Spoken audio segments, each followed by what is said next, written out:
વડોદરામાં માંડવીના ઐતિહાસિક સ્તંભોના રિસ્ટોરેશનની કામગીરીમાં ભ્રષ્ટાચારની આશંકા જોવા મળી રહી છે, ત્યારે આરટીઆઈ દ્વારા ખુલાસો માંગવામાં આવ્યો છે।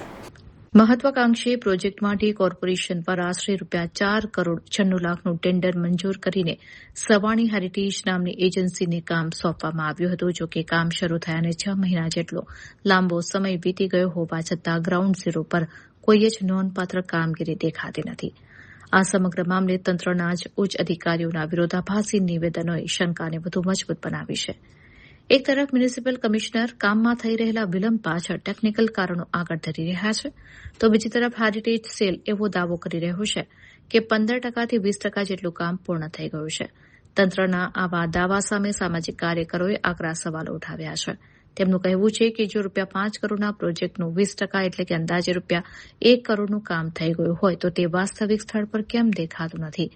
આ વિરોધાભાસ વચ્ચે સમગ્ર પ્રોજેક્ટમાં મોટા પાયે ગેરરીતિ થઈ હોવાની આશંકા સેવાઈ રહી છે।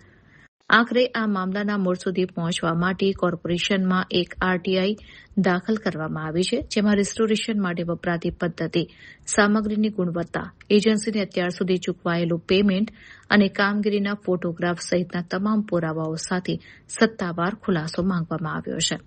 હવે જોવાનું એ રહેશે કે આરટીઆઈના જવાબમાં શું સત્ય બહાર આવે છે।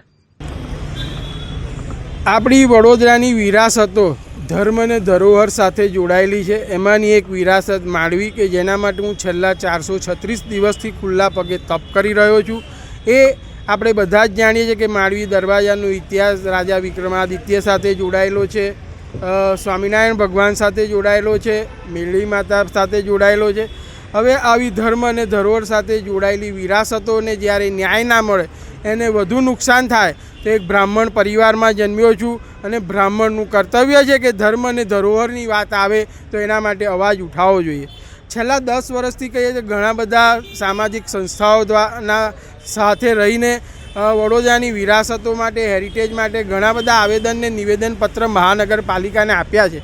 ત્યારે વડી કચેરીએ ઘણી બધી વાર આવવાનું ને કમિશનરની રાહ જોતા બેસી રહેવાના અનુભવ લીધેલા જ, પરંતુ વર્ષ 2025માં જે માંડવીની પરિસ્થિતિ બગડી ત્યારથી સંકલ્પ લીધેલો કે જ્યાં સુધી માંડવીનું કામ યોગ્ય રીતે પૂરું નહીં થાય ત્યાં સુધી હું મહાનગરપાલિકાની કચેરીમાં નહીં આવું।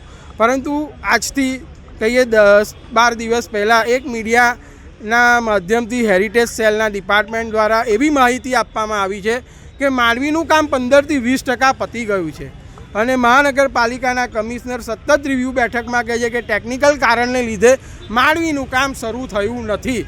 તો જે કોન્ટ્રાવર્સી ઊભી થઈ છે ને એ કોન્ટ્રાવર્સીનું સાચું કારણ જાણવા મળે એના માટે આજે મેં મહાનગરપાલિકામાં આરટીઆઈનું ફોર્મ સબમિટ કર્યું છે, જેના દ્વારા મેં માંડવી હેરિટેજની કામગીરી કઈ રીતે કરવાના છો, કઈ રીતની ચાલી રહી છે અને આગળ કેવી રીતે થશે એની વિસ્તૃત માહિતી માગી છે। એના એકાઉન્ટ પણ માગ્યા છે કે જેને લીધે ખબર પડે કે માંડવી હેરિટેજ માટે મહાનગરપાલિકાએ સવાની હેરિટેજને કેટલા રૂપિયા ચૂકવ્યા છે। આજે 5 કરોડના બજેટની ટેન્ડરની અંદર 20% કામ પતી ગયું હોય તો એવું માનવામાં આવે કે 1 કરોડ રૂપિયા સવાની હેરિટેજને ચૂકવાયા છે।